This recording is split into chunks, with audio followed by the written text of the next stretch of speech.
आशीष दीक्षित जुड़ चुके हैं, न्यूज रूम का रुख कर लेते हैं। आशीष जी, हम ये लगातार तस्वीरें नजर आ रही हैं, हम अपने दर्शकों को भी दिखा रहे हैं, लेकिन इंतकाम तक की अब ये फाइट हो गई है। ये ऐसा ईरान का मतलब ऐसा नहीं है कि जितना नुकसान हमें पहुंचाया साहब हम भी उतना नुकसान पहुंचाए और अब पीछे हट जाएं। ये टिल द एंड वाली फाइट है, ये एक एग्जिस्टेंशियल फाइट हो गई है कि अपने अस्तित्व को बचाना है अब ईरान को।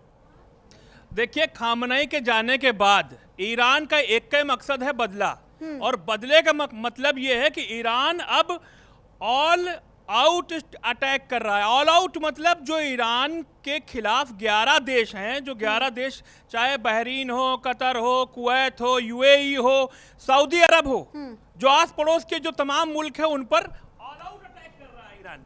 ऑल आउट अटैक उसका मिशन है। और मैं आपको एक एक चीज क्रेडिबल सोर्सेस से बता रहा हूं। ईरान का जो वॉर है, मिडिल ईस्ट में जो रायता फैला हुआ है, खामनेई के जाने के बाद ईरान किसी को भी छोड़ने के मूड में नहीं है। खास तौर पर सबसे बड़ा उसका दुश्मन जो है वो कुवैत है। कुवैत पर तो ऐसे मिसाइलों के कहते हैं कि मार रहा है कि यूएस एम्बेसी को नहीं छोड़ रहा है। यूएस एम्बेसी पर बहुत तगड़ा हमला किया है। सऊदी अरब, जो फारस की खाड़ी में जो सऊदी अरब का जो पूर्वी इलाका है, उस पूर्वी इलाके में जो रिफाइनरी वहां पर है, रास तनुरा रिफाइनरी, जिसमें 5 लाख बैरल रोज रिफाइन होता है कच्चा तेल, उस रिफाइनरी पर ईरान ने हमला किया हुआ। यानी कि पूरी तरीके से बौखलाहट के साथ ईरान चारों, कहते हैं ना कि अंधाधुंध फायरिंग, वही अंधाधुंध मिसाइलों की फायरिंग ईरान लगातार कर रहा है। 11 मुल्क जो उसके खिलाफ है उनको बिल्कुल बख्शने के मूड में नहीं है।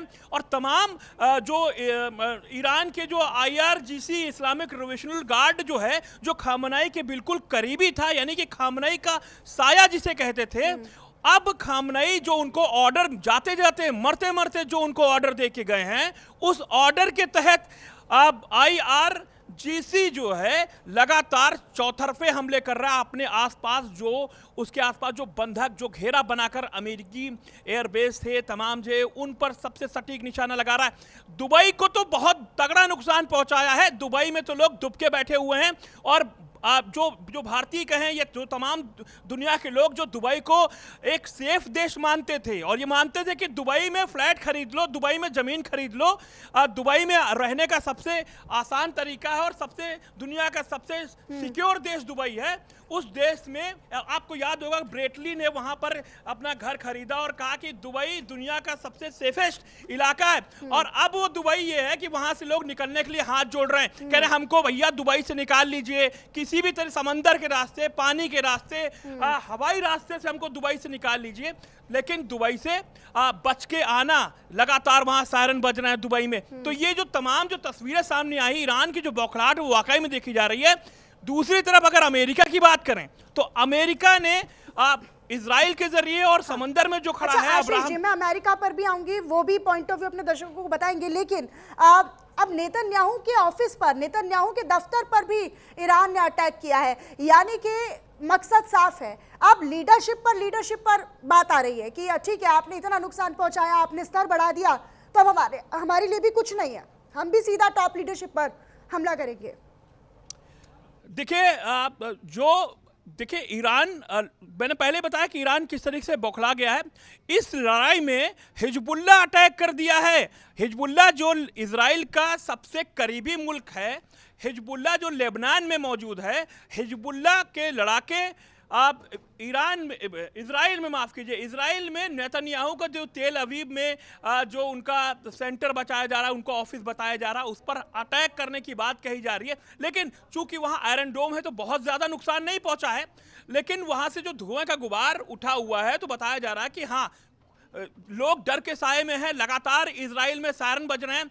इस बीच सबसे इंपॉर्टेंट बात यह खबर है कि लेबनान की जो सरकार है, जहां पर हिजबुल्ला मौजूद है, लेबनान की सरकार ने कहा भैया हिजबुल्ला से हमारा कोई लेना देना नहीं है। हाँ। यानी कि लेबनान की सरकार डर गई है और उसको खौफ है कि कहीं ऐसा ना हो कि इजराइल लेबनान पर कोई तगड़ा हमला कर दे और हिजबुल्ला के चक्कर में उसका तगड़ा नुकसान हो जाए। क्योंकि जिस तरीके से अमेरिका और इजराइल मिल करके ईरान पर अटैक कर रहे हैं, ईरान को निस्तनाबूद करने की बात कह रहे हैं, खामनाई को खत्म कर दिया है, तमाम रक्षा मंत्री और उनके तमाम जो आर्मी स्टाफ था, तमाम लोग वहां के मारे गए हैं।